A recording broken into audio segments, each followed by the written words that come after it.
हम एम्बुलेंस के आने का वेट नहीं कर सकते। भाई का इतना खून बह गया है, इसे जल्द से जल्द रोकना होगा। एक काम करते हैं, भाई को टैक्सी में हॉस्पिटल ले चलते हैं। आरोही, तुम अपना ये स्कार्फ मुझे दे दो, तब तक भाई के सिर पर इसे बांध देता हूँ। देवेश की बात सुनने के बाद आरोही ने तुरंत अपना स्कार्फ निकालकर उसे दिया। दोनों ने मिलकर विक्रम के सिर पर स्कार्फ बांध दिया। उसके बाद देवेश ने आरोही से कहा, इनके पैरों को भी बांधना पड़ेगा। मैं अपनी टी शर्ट से बांध देता हूँ, फिलहाल मेरा काम तो जैकेट से भी चल जाएगा। इतना बोलते हुए उसने विक्रम के पैर अपनी टी शर्ट को उतार कर उससे बांध दिए। उसके बाद दोनों मिलकर विक्रम को उठाने की कोशिश करने लगे, पर तभी एम्बुलेंस वहां आ गई। विक्रम को एम्बुलेंस में चढ़ाने के बाद आरोही और देवेश भी उसमें चढ़ गए। आरोही का चेहरा दुख से उतर गया था। आरोही ने देवेश से कहा, थैंक यू मेरे हस्बैंड की इतनी हेल्प करने के लिए। आरोही को विक्रम के लिए इतना कंसर्न देखकर देवेश को खुशी भी हो रही थी, साथ ही उसे जलन भी महसूस हो रही थी। उसने अपने मन में कहा, तुम चाहे गुस्से में कुछ भी बोल लो, लेकिन भाई के लिए तुम्हारा प्यार तो साफ दिखाई दे रहा है। काश मैं भी भाई के जितना लकी हो पाता। काश तुम कभी मेरे लिए ऐसा महसूस कर पाती। ये सब सोचते हुए देवेश के चेहरे पर आरोही को खोने का अफसोस साफ दिखाई दे रहा था। उसकी बात सुनते हुए देवेश ने कहा, विक्रम मेरे भाई हैं, इसलिए तुम्हें थैंक यू बोलने की कोई जरूरत नहीं है, ये मेरा फर्ज था। कुछ ही देर में एम्बुलेंस हॉस्पिटल पहुंच गई। विक्रम को ऑपरेशन रूम में ले जाया गया। आरोही बेचैन होकर ऑपरेशन रूम के बाहर घूम रही थी। देवेश भी वहीं था। आरोही उसकी तरफ देखते हुए बोली, मैंने तुम दोनों भाइयों के बॉन्ड को बहुत गलत समझ लिया था। आज तुमने जो कुछ भी किया अपने भाई के लिए, उसके बाद मेरी सारी गलतफहमी दूर हो गई। उसकी बात को सुनने के बाद देवेश ने थोड़ा हंसते हुए कहा, अपने भाई के साथ मेरा अफेक्शन इतना मजबूत था कि हमें देखने के बाद कोई नहीं मानता था कि हम सगे भाई नहीं हैं। और हाँ, जिस तरह तुम्हारी गलतफहमी हम दोनों भाइयों को लेकर दूर हुई है, उसी तरह मुझे उम्मीद है कि तुम भाई को अब गलत नहीं समझोगी। और फिक्र मत करो, भाई ठीक हो जाएंगे। उसकी बात सुनने के बाद आरोही फिर से सोच में पड़ गई। आरोही का दिल बहुत घबरा रहा था, उसे बेचैनी महसूस हो रही थी। देवेश ने उसकी तरफ देखते हुए कहा, अगर तुम्हें बेचैनी महसूस हो रही है तो तुम एक बार फ्रेश होकर आ जाओ। ऑपरेशन में अभी टाइम लगेगा और तुम्हारे लिए ज्यादा स्ट्रेस लेना ठीक नहीं होगा। उसकी बात सुनने के बाद आरोही को भी लगा शायद वो ठीक बोल रहा है, इसलिए आरोही वॉशरूम की तरफ चली गई। वहां पर आरोही को बेचैनी की वजह से उल्टी हो गई। आरोही ने पानी से अपना चेहरा धोया और आईने में दिखते हुए खुद से बोली, इस भाग दौड़ की वजह से मेरी तबीयत बिल्कुल ठीक नहीं लग रही है, लेकिन मैं ऐसे कमज़ोर नहीं पड़ सकती। मुझे अपने बच्चे का भी ध्यान रखना है और इस सिचुएशन को भी संभालना है। मुझे जल्द से जल्द इस बच्चे को लेकर भी एक फैसला लेना होगा। खुद से बात करने के बाद आरोही वहां से निकलकर फिर से ऑपरेशन रूम की तरफ चली गई। आरोही के वहां आने के कुछ देर बाद ही ऑपरेशन रूम से डॉक्टर बाहर आया। आरोही भागती हुई डॉक्टर के पास गई और उनसे पूछने लगी, कैसे हैं विक्रम? ऑपरेशन सक्सेसफुल रहा? क्या विक्रम को होश आया?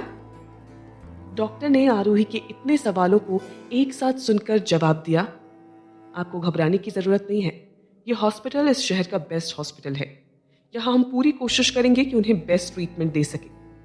पेशेंट की हालत पहले से ठीक है, उनका ऑपरेशन सक्सेसफुल रहा है। इससे पहले कि डॉक्टर आगे कुछ बोलता, आरोही ने फिर से पूछा, क्या उन्हें होश आ गया है? क्या हम उनसे मिल सकते हैं? उन्हें चोट ज्यादा सीरियस तो नहीं आई है ना? आरोही के लगातार हो रहे सवालों के बीच में डॉक्टर ने उसे काटते हुए कहा, मुझे पहले बोल लेने दो आप, मेरी बात अभी पूरी नहीं हुई थी। ये सच है कि पेशेंट को बहुत चोट आई थी, लेकिन चोट के नाम पर उनकी स्किन बहुत कट गई, जिसकी वजह से उनका खून बहुत बह गया है, लेकिन उन्हें कोई सीरियस चोट नहीं आई है। ये सुनकर आरोही ने राहत की सांस ली। डॉक्टर ने कहा, उनके घाव की ड्रेसिंग करके जहां टांके की जरूरत थी वहां टांका भी लगा दिया है। बस इतना ध्यान रखना है कि जहां जहां उन्हें चोट लगी है उस एरिया में मूवमेंट ज्यादा ना हो, वरना घाव ताजा हो सकता है और खून बहने की वजह से उन्हें कमजोरी भी हो सकती है। अभी हम उन्हें जनरल वार्ड में शिफ्ट कर रहे हैं, थोड़ी देर में उन्हें होश भी आ जाएगा। अपनी बात खत्म करके डॉक्टर वहां से चला गया। डॉक्टर की बात सुनने के बाद आरोही की जान में जान आई। उसने अपने मन में कहा, जब से विक्रम की ऐसी हालत देखी थी मैं बहुत डर गई थी। मुझे तो उनके घाव के आगे कुछ याद नहीं था। अब वो ठीक है तो मुझे उनसे एक बार मिल लेना चाहिए। इतना सोचती हुई आरोही ऑपरेशन रूम की तरफ बढ़ रही थी। तब उसने देखा कि 2 वार्ड बॉय विक्रम को एक नॉर्मल वार्ड में शिफ्ट कर रहे थे। विक्रम का चेहरा देखते ही आरोही को जैसे कुछ याद आया और वो रुक गई। विक्रम को जिस तरफ ले जाया जा रहा था, आरोही उसकी उल्टी दिशा में जाने लगी। आरोही को दूसरी तरफ जाता देख देवेश उसके पास आया और बोला, तुम ऐसे ही जा रही हो बिना भाई से मिले? अभी तो तुम भाई के लिए बहुत परेशान थी, फिर अचानक ऐसा क्या हुआ कि तुम उनसे मिले बिना ही जा रही हो? उसकी बात सुनने के बाद आरोही ने उसे जवाब दिया, ये बात तुम मुझसे पूछ रहे हो? विक्रम की वकालत करने तो तुम ही आए थे ना, फिर तुम मुझसे ऐसे सवाल कैसे कर सकते हो? मैं यहाँ रुकना नहीं चाहती, इसलिए यहाँ से जा रही हूँ। उसकी बात सुनने के बाद देवेश हैरान था। उसने आरोही से कहा, तुम्हारे मूड को समझना बहुत मुश्किल है। एक पल में तुम भाई की इतनी केयर करती हो और अगले ही पल उन पर अपना गुस्सा दिखाने लग जाती हो। आखिर तुम्हारे दिमाग में चल क्या रहा है? इसके जवाब में आरोही ने कहा, विक्रम को चोट आई थी, इसलिए मैं एज अ डॉक्टर उनके लिए कंसर्न थी। अब जब उनकी हालत ठीक है तो मेरे यहाँ रुकने का कोई मतलब नहीं है, इसलिए मैं जा रही हूँ। उसकी बात का जवाब देने के बाद आरोही वहां से निकली और अपने मन में बोली, मैं भूल नहीं सकती विक्रम ने मुझे धोखा दिया है। कल रात विक्रम और शिवानी के बीच जो कुछ भी हुआ हो, उसके बाद मेरा उनके साथ रुकना उन दोनों के बीच आने जैसा होगा। जब वो दोनों एक दूसरे के साथ खुश हैं तो बीच में आकर मैं खुद को दुख क्यों पहुंचा रही हूँ? विक्रम शिवानी को इतने सालों से प्यार करते, इसलिए मुझे नहीं लगता मैं कभी उनके दिल में जगह बना भी पाऊंगी। अपने मन में बात करती हुई आरोही बाहर जाने के लिए आगे बढ़ रही थी। तभी देवेश अचानक उसके सामने आकर बोलने लगा, तुम बहुत बदल गई हो आरोही। याद है एक बार कॉलेज ने तुमने मेरी जान बचाई थी? उस दिन से मैंने तुम्हें अपने दिल से जाने नहीं दिया। मैं आज भी तुमसे उतना ही प्यार करता हूँ, लेकिन मुझे पता है तुम्हारे दिल में मेरे लिए कोई जगह नहीं है। लेकिन मैं ये साफ देख पा रहा हूँ कि तुम्हारे दिल में विक्रम भाई के लिए कितना प्यार है। इतना कहने के बाद देवेश ने आगे कहा, तुम्हें पता है जिसे तुम प्यार करो उसे किसी से प्यार करता देखना आसान नहीं है, लेकिन मैं ये चीज़ हर रोज़ ही फेस कर रहा हूँ। उसके बाद भी जब मुझे ये एहसास हुआ कि 2 प्यार करने वालों के बीच नहीं आना चाहिए, तो मैं तुम्हारे और भाई के बीच से हट जाने के बारे में सोच रहा हूँ। जब मुझे ये बात समझ आ गई तो तुम अपने मन में छिपे सच को क्यों नहीं एक्सेप्ट कर लेती हो? ये सुनने के बाद आरोही को हंसी आ गई। उसने थोड़ा हंसते हुए कहा, तुम्हारे सवालों का जवाब तुम्हारी ही बातों में है। अभी तो तुमने कहा ना 2 प्यार करने वालों के बीच में नहीं आना चाहिए। मैं भी वही सोचकर विक्रम और शिवानी के बीच से जा रही हूँ। तुम तो मुझसे प्यार करते हो, लेकिन मैं तो विक्रम से प्यार भी नहीं करती, फिर उन्हें जबरदस्ती के रिश्ते में बांधकर क्यों ही रखना?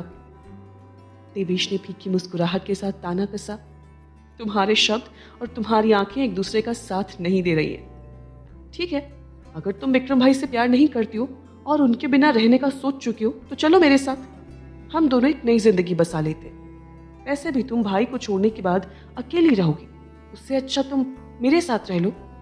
इतना तो मैं तुम्हें यकीन दिला सकता हूँ कि मैं तुम्हें, तुम्हारी माँ और तुम्हारे बच्चे को भी खुश रखूंगा। ये सुनते ही आरोही ने गुस्से में कहा, मुझे क्या समझ रखा है? मेरा दिल टूटा है, इसका मतलब ये नहीं है कि मैं रोती हुई तुम्हारे साथ चली जाऊंगी। मैंने तुमसे कितनी बार कहा है कि मैं तुमसे प्यार नहीं करती और तुम्हारे साथ रहने से अच्छा है मैं अकेली रह लूंगी। अगर मैंने विक्रम के बिना जीने का फैसला लिया है, इसका मतलब यह है कि मैं अपनी माँ के साथ खुश हूँ, मुझे किसी और के साथ की जरूरत नहीं है। देवेश के चेहरे पर फिर से हंसी आ गई। वो बोला, अभी अभी तुमने कहा कि तुम्हारा दिल टूटा है। जब तुमने कभी भाई से प्यार ही नहीं किया तो तुम्हारा दिल कैसे टूट गया? और जब तुम भाई को छोड़ ही रही हो तो फिर तुम्हें मेरे साथ चलने में क्या परेशानी है?